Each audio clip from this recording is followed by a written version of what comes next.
नमस्कार दोस्तों, मेरा नाम है अतुल श्रीवास्तव और स्वागत है आपका नेक्सस जीएस में। समीक्षा अधिकारी री एग्ज़ामिनेशन, जिसकी एग्ज़ामिनेशन डेट है 22 दिसंबर 2024 को, उसके लिए लगातार टेस्ट सीरीज़ चलाई जा रही है और इस टेस्ट सीरीज़ का सिर्फ एक उद्देश्य है कि आपको अधिक से अधिक प्रश्नों का रिवीजन कराया जाए, अधिक से अधिक प्रश्न आपको वो कराए जाएँ जो आपकी परीक्षा के लिए महत्वपूर्ण है। तो उसी क्रम में आज री एग्ज़ामिनेशन का ये जो टेस्ट सीरीज़ का चल रहा है, तो उसमें 8वें नंबर का टेस्ट सीरीज़ आपका है। चलिए शुरुआत कर देते हैं पहले प्रश्न से। समुद्री शैवाल किसके महत्वपूर्ण स्रोत हैं? तो समुद्री शैवाल जो है किसके महत्वपूर्ण स्रोत हैं?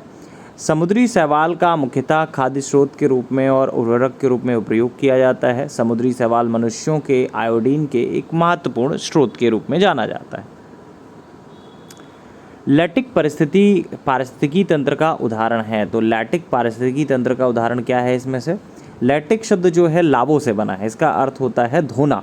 यह बहते जल का प्रतिनिधित्व करता है। यहाँ पर जल का पूरा तंत्र एक निश्चित दिशा में चलता है। इसमें नाले, नदियाँ, झरने आदि शामिल होते हैं। तो नदी इसका सही आंसर होगा। नेक्स्ट है, जल रोकथाम एवं प्रदूषण नियंत्रण अधिनियम को निम्नलिखित में से किस वर्ष बनाया गया था? तो जल अधिनियम 1974 में अधिनियमित किया गया। इसे वर्ष 1988 में संशोधित किया गया। आरंभ में यह तत्कालीन जो अधिनियम था तत्कालीन जम्मू कश्मीर राज्य में लागू नहीं था, किंतु वर्तमान में अधिनियम जो है पूरे देश में लागू है। 1974 का है ये। रियो पृथ्वी शिखर सम्मेलन 1992 का एजेंडा 21 संबंधित है। किस चीज़ से संबंधित है? तो ये आपका सतत विकास से संबंधित है। एजेंडा 21 संयुक्त राष्ट्र की एक गैर बाध्यकारी कार्य योजना है जो सतत विकास से रिलेटेड है।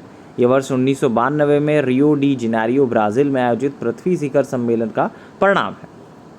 नेक्स्ट है, इस सीरीज़ को सॉल्व करने के बाद जैसे मैंने पहले भी बताया है कि कम से कम 70 प्रश्न के आसपास आपको एग्जामिनेशन हॉल में मिल जाएंगे।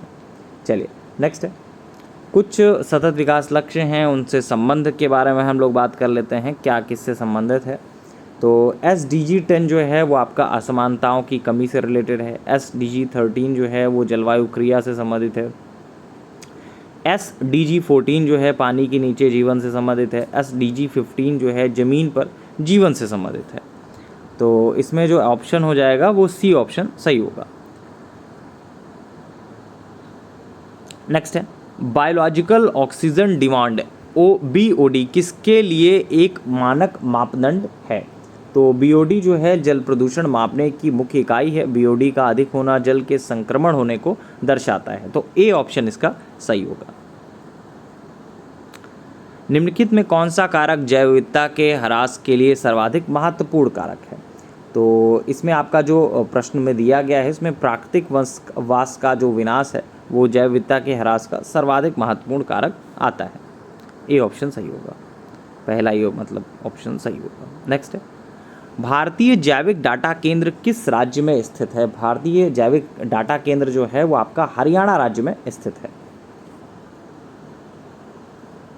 निम्नलिखित में कौन सा बायोडिग्रेडेबल प्रदूषक नहीं है?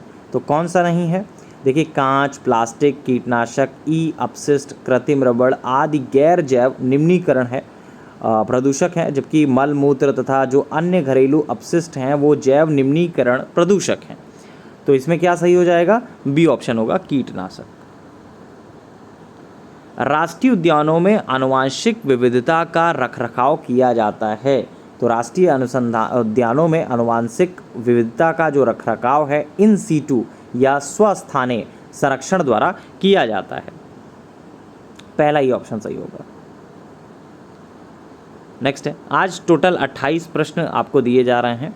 नेक्स्ट है, जलीय पौधा जिसे प्रायः जल प्लावित धान के खेत में जैव उर्वरक के रूप में प्रयोग लाया जाता है वो क्या है? तो जलीय पौधा धान के खेतों में एजोला का जैव उर्वरक के रूप में व्यापक प्रयोग किया जाता है क्योंकि इनमें नाइट्रोजन स्थिरीकरण की क्षमता होती है। बी ऑप्शन सही होगा, एजोला। पराबैंगनी विकिरण को अवशोषित करने वाली ओजोन परत किस वायुमंडल स्तर पर स्थित होती है? तो किस पे आपका है? पराबैंगनी विकिरण को अवशोषित करने वाली ओजोन परत किस वायुमंडल स्तर पर स्थित है? देखिए, पहले तो आपको ये पता होना चाहिए कि ओजोन दिवस कब मनाया जाता है, तो 16 सितंबर को मनाया जाता है, क्योंकि आपके एग्जामिनेशन के आसपास पड़ेगी ये डेट, तो इसलिए आपके एग्जामिनेशन में इंपॉर्टेंट हो जाती है। खैर, प्रश्न पे आ जाते हैं। तो ओजोन परत मुख्यतः स्ट्रेटोस्फीयर मतलब समताप मंडल में लगभग 10 से 50 किलोमीटर की ऊंचाई पर पाई जाती है। निम्नलिखित में कौन सा सतत विकास का लक्ष्य नहीं है जिसे वर्ष 2030 तक प्राप्त करने का लक्ष्य रखा गया है? इसमें आपका अंतरिक्ष अनुसंधान जो है, इसमें आपका नहीं रखा गया है।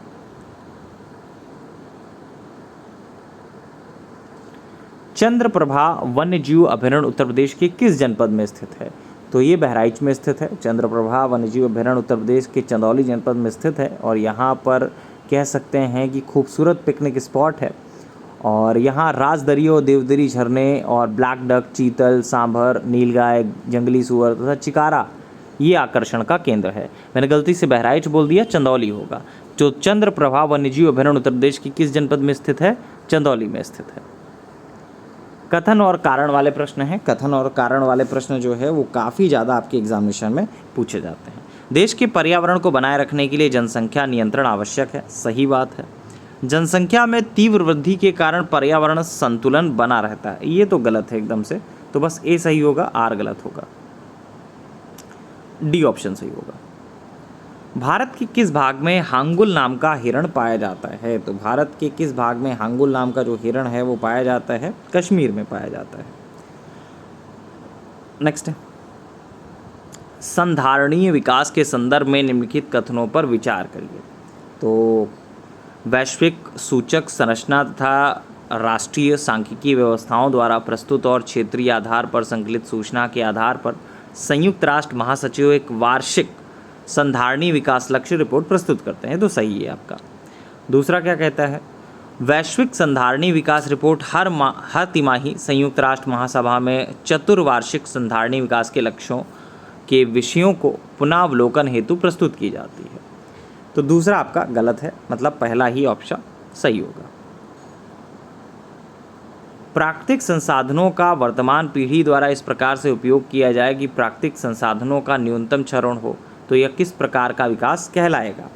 किस प्रकार का विकास कहलाएगा? ये आपका सतत विकास कहलाएगा। निसार उपग्रह के बारे में बात करें तो निसार नासा और इसरो के मध्य एक संयुक्त अवलोकन मिशन है। तो नासा और इसरो।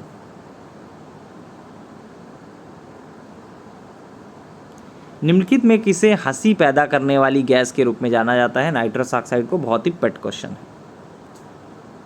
निम्नलिखित में से प्राकृतिक रेशम का एक घटक कौन सा है? तो प्राकृतिक रेशम का एक घटक कौन सा है? इसमें से आपका नाइट्रोजन है। निम्नलिखित में कौन सा तत्व नोबल गैस नहीं है? नोबल गैस कौन सा इसमें से नहीं है? 4 ऑप्शंस हैं। Helium, neon, argon, krypton, xenon तथा रेडॉन ये अक्रिय गैसें हैं, जबकि एक्सटीनियम जो है अक्रिय गैस नहीं है, मतलब एक्टीनियम सही होगा। पोषक स्तर बनाते हैं।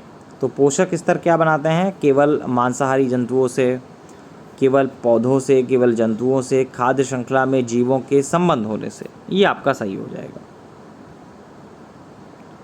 कारगिल विजय दिवस मनाया जाता है। अब ये आपके करंट अफेयर्स के प्रश्न आ गए। तो कारगिल विजय दिवस कब मनाया जाता है? 26 जुलाई को मनाया जाता है।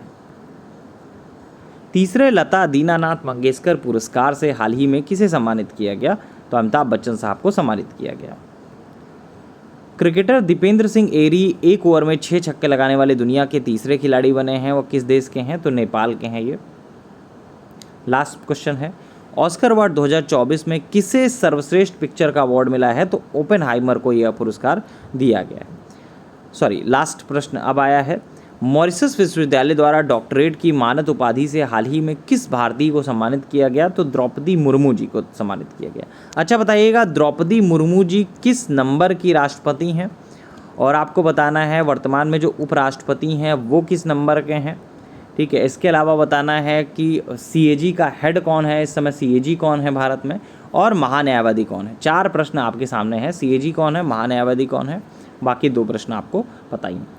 तो कुल मिलाकर ये आपके 28 प्रश्न दिए गए थे आज, और करंट अफेयर्स के भी इसमें क्वेश्चन दिए जाते हैं लगातार। जैसे आपको बताया गया है कि हमारा जो टारगेट है 60 से 70 प्रश्न डायरेक्टली आपको एग्जामिनेशन हॉल में देने का है। चलिए फिलहाल के लिए इतना ही। Thank you so much.